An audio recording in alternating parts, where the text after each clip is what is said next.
देखिए, कांगड़ा पुलिस द्वारा लगातार जो है जो ड्रग पेडलिंग और स्मगलिंग के जो केसेस हैं और जो लोग इनमें इन्वॉल्व हैं उनके खिलाफ हम लगातार जो है कार्रवाई अपनी पूरा ज़िला भर में कैंपेन स्तर पे हम चला रहे हैं।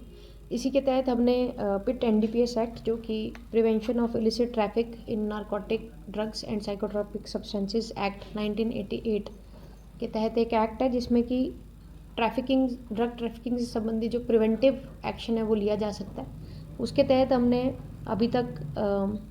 7 लोग जो रिपीटेडली बार बार जो हैं ड्रग पेडलिंग और तस्करी में शामिल रहते हैं और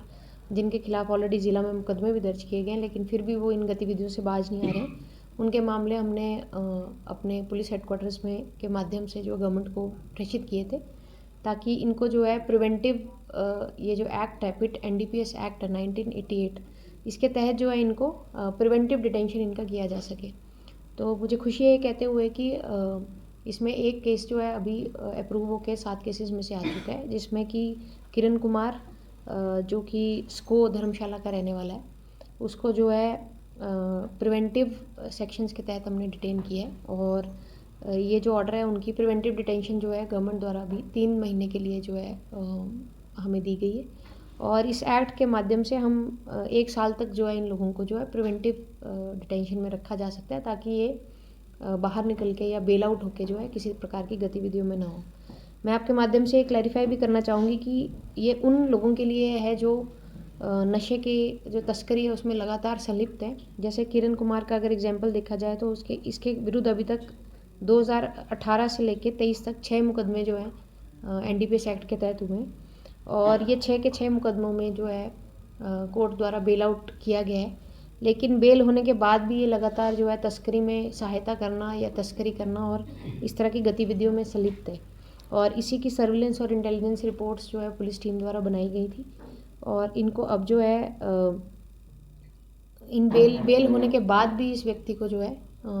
इस एक्ट के माध्यम से दोबारा जो है डिटेन करके जेल में लॉकअप में रखा जा रहा है, ताकि किसी प्रकार की जो है इस तरह की गतिविधि में शामिल ना हो। हमें उम्मीद है कि जो हमारे बाकी पेंडिंग 6 और ऐसे केसेस हैं उन पे भी जल्द जो है हमें ऑर्डर्स आ जाएंगे। और इस एक्ट के तहत एक और प्रक्रिया जो है इनिशिएट की जा रही है कि जो इनकी अचल और चल संपत्ति है उसको भी जो है जल्द फॉरफिट करके जो है सरकारी खजाने में वो पैसे जो है जमा करवाने की गतिविधियाँ भी इसमें अलाउड हैं। उस विषय पे भी हम आगे बढ़ रहे हैं और जल्द उसमें भी अच्छे रिजल्ट्स आने की हमें संभावना है। मैम, जेल में कर दिया है या अभी डालना बाकी है? ये देखिए, ये ऑर्डर हमें संडे को रिसीव हो गया था, तो हमने इनको अरेस्ट कर लिया है और इनको अब जो है जेल में हमने जो पूरे डॉक्यूमेंटेशन करना रहता है और जो प्रोसेस कंप्लीट करके इनको जेल में रख दिया। अब ये 3 महीने तक जेल में ही रहेंगे और इसकी फर्दर डिटेंशन के लिए हम, यदि इनकी गतिविधियों में एक्टिविटीज़ और पाई गई तो फर्दर डिटेंशन के लिए भी हम रिक्वेस्ट गवर्नमेंट को भेजेंगे। तो इस एक्ट के तहत जो है पूरा जो 1 साल तक जो है इस तरह के व्यक्तियों को डिटेन करके रखा जा सकता है, ताकि जो नशे की जो नेक्सस है और जो चेन है उसको ब्रेक रखा जाए और इन लोगों को जो है उसमें दोबारा संलिप्त होने से जो है रोका जा सके। प्रॉपर्टी को सीज कर लिया गया है, देखी जा रही है कितनी है, किस तरह की कार्रवाई जो है इसकी उसकी जा रही है? देखिए, ये जो प्रॉपर्टीज़ है इनका इवैल्यूएशन हम करते हैं, साथ ही जो इनके परिवारजन हैं या इनके क्लोज एसोसिएट्स हैं उनकी प्रॉपर्टीज़ को भी हम स्टडी करते हैं और उसके बाद उनका इवैल्यूएशन जो कंसर्न्ड अथॉरिटीज़ द्वारा किया जाता है।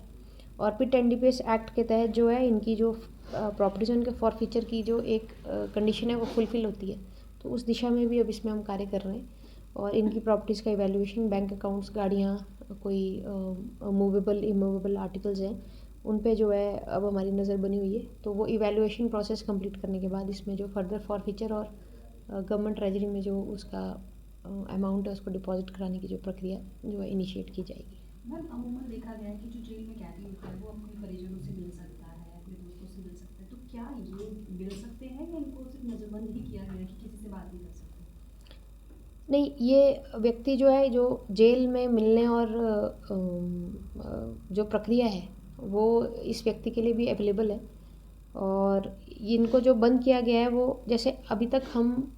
कोई चिट्टा या कोई भी नशीला पदार्थ जब कैरी करता है, उसको ट्रांसपोर्ट करता है या उसको अपने घर में रखता है या गाड़ी में रखता है, तब हम उन पे कार्रवाई करके उनको अरेस्ट कर पा रहे थे। ये व्यक्ति इस तरह के 6 केसेस में हमने इनको अरेस्ट किया और अरेस्ट होने के बाद इनका कोर्ट से बेल हो गया। तो अब जो इनका डिटेंशन हुआ है वो इनके पास कोई सामान मिलने की ज़रूरत नहीं है, क्योंकि हमने रिपोर्ट बना के ये भेजी कि ये व्यक्ति बेल आउट होने के बाद दोबारा इसी तरह की एक्टिविटीज़ में इन्वॉल्व है और उसके एविडेंसेस हमने साथ में फाइल पे लगाए। तो उस एविडेंसेस के तहत बिना किसी सीजर के, मतलब कोई क्वांटिटी या कोई मटेरियल मिले बिना ही, गवर्नमेंट ने ऑर्डर पास किया है कि क्योंकि ये बिल्कुल एक्टिवली इस स्मगलिंग नेटवर्क में, पेडलिंग नेटवर्क में इन्वॉल्व है, इसको जो है डिटेन किया जाए ताकि ये जो चेन ब्रेक हो और ये व्यक्ति जो है इस तरह की गतिविधियों में फर्दर शामिल ना हो पाए। तो मैम ये इसके खिलाफ इस तरह की कार्रवाई की गई है, डिस्ट्रिक्ट कांगड़ा में और भी है, तो उनके खिलाफ भी पुलिस ऐसे ही कार्रवाई कर सकती है क्या आगामी? जी बिल्कुल, जैसे मैंने कहा हमने ऐसे 7 केसेस अभी तक गवर्नमेंट को बना के भेजे हैं, जो कि ज़िला के डिफरेंट एरियाज़ के हैं, डिफरेंट पुलिस स्टेशंस के हैं। तो इसमें जो कॉम्पिटेंट अथॉरिटी है वो गवर्नमेंट द्वारा डिसाइड की गई है और ये हम डिस्ट्रिक्ट एसपी इसमें रिपोर्ट अपनी बना के भेजते हैं। फिर उसको एक कमेटी है वो उसके बारे में गहन चिंतन करती है, उसके बारे में उसकी रिपोर्ट के हिसाब से एक ऑर्डर पास करती है और उसमें इन व्यक्ति को डिटेन करने का ऑर्डर हमें रिसीव होता है। जैसे ही वो ऑर्डर रिसीव होता है हम ये प्रिवेंटिव डिटेंशन में इनको अरेस्ट कर सकते हैं और इनको लॉकअप में हम जमा करवाएंगे। इस तरह के अन्य केसेस भी हम वर्कआउट कर रहे हैं, जिसमें कि जो बार बार स्मगलिंग करते हैं या बार बार छोटी क्वांटिटी या बड़ी क्वांटिटी में किसी भी तरीके से कोर्ट से बेल आउट होके आए हैं या बेल आउट होने के बाद भी इसी तरह की नेटवर्क और इसी तरह की प्रोसेसेस में इंक्लूडेड हैं, तो उनको प्रिवेंटिव डिटेन करने के लिए हम गवर्नमेंट को रिक्वेस्ट भेजेंगे। गवर्नमेंट का जैसे ही अप्रूवल आ जाएगा तो उनको हम डिटेन कर सकते हैं। मैम ये नशे के खिलाफ बहुत अच्छी मुहिम जो है वो है कदम सरकार का है। अगर बात करें मैम आने वाले समय में तो किस तरह से